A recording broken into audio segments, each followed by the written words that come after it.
Assalamualaikum warahmatullahi wabarakatuh.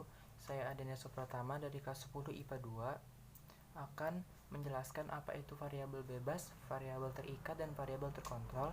Dan yang kedua saya akan menjelaskan simbol-simbol bahan kimia, alat dan bahan, dan keselamatan kerja di laboratorium. Yang pertama, variabel bebas.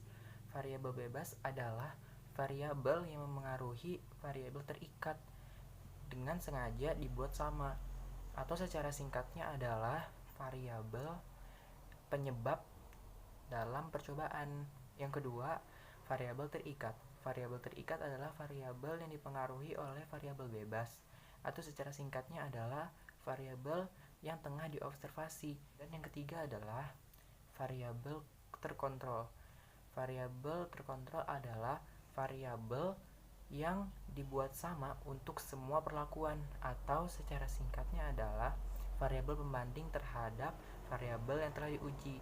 Sebagai contohnya adalah Ali melakukan percobaan untuk mengetahui pengaruh lama perendaman pada biji kacang hijau, di mana ada 5 gelas, 1 gelas tidak terisi air, dan 4 lainnya terisi air. Dan dapat kita simpulkan bahwa pertama, variabel bebasnya adalah lama atau durasi perendaman biji kacang hijau tersebut.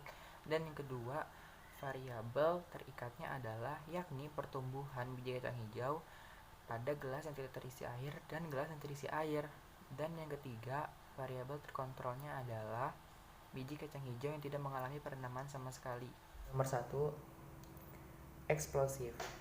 Eksplosif artinya bahan mudah meledak. Bahan tersebut bisa meledak karena beberapa penyebab. Yang pertama, karena ada benturan, percikan api, reaksi dengan bahan kimia lain, pukulan, atau gesekan. Kedua adalah flammable. Flammable adalah bahan yang mudah terbakar. Bahan yang mudah terbakar terbagi menjadi dua. Yang pertama, extremely flammable.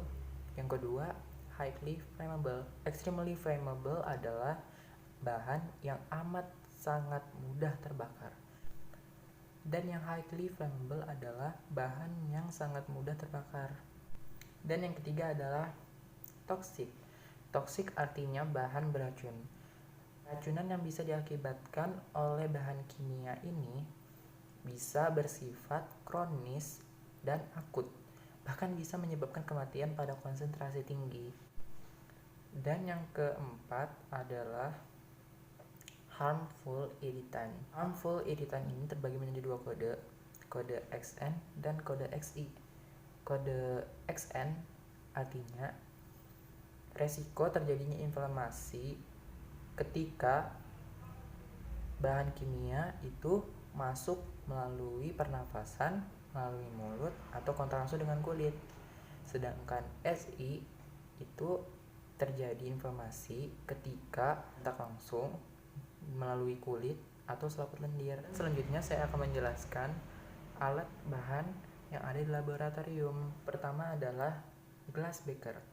Glass beaker berfungsi sebagai penampung sampel atau bahan sementara, atau bisa juga digunakan sebagai penampung zat sementara. Dan yang kedua adalah gelas ukur. Ukur berfungsi sebagai alat mengukur volume untuk sampel bahan cair dengan ketelitian rendah. Dan yang ketiga adalah bahan pengaduk ujung spiral yang berfungsi sebagai menghomogenkan larutan kimia. Dan yang keempat adalah pipet ukur. Oke, yang terakhir saya akan menjelaskan keselamatan kerja di laboratorium. Caranya adalah 1. Menetralisirkan tubuh dengan meminum susu. Yang kedua, menggunakan perlengkapan laboratorium seperti baju lab, masker, dan sarung tangan. Yang ketiga, merapikan rambut agar tidak mengganggu saat bekerja. Yang keempat, berhati-hatilah ketika menggunakan alat kaca. Yang kelima, mengambil bahan kimia dengan alat bantu seperti pipet, pinset, atau sendok. Dan yang keenam, persiapkan kotak P3K. Dan yang ketujuh, basuh tangan dengan air mengalir ketika terkena bahan kimia. 8 adalah menjauhkan muka ketika sedang memanaskan bahan kimia, dan basuh tangan ketika selesai bekerja.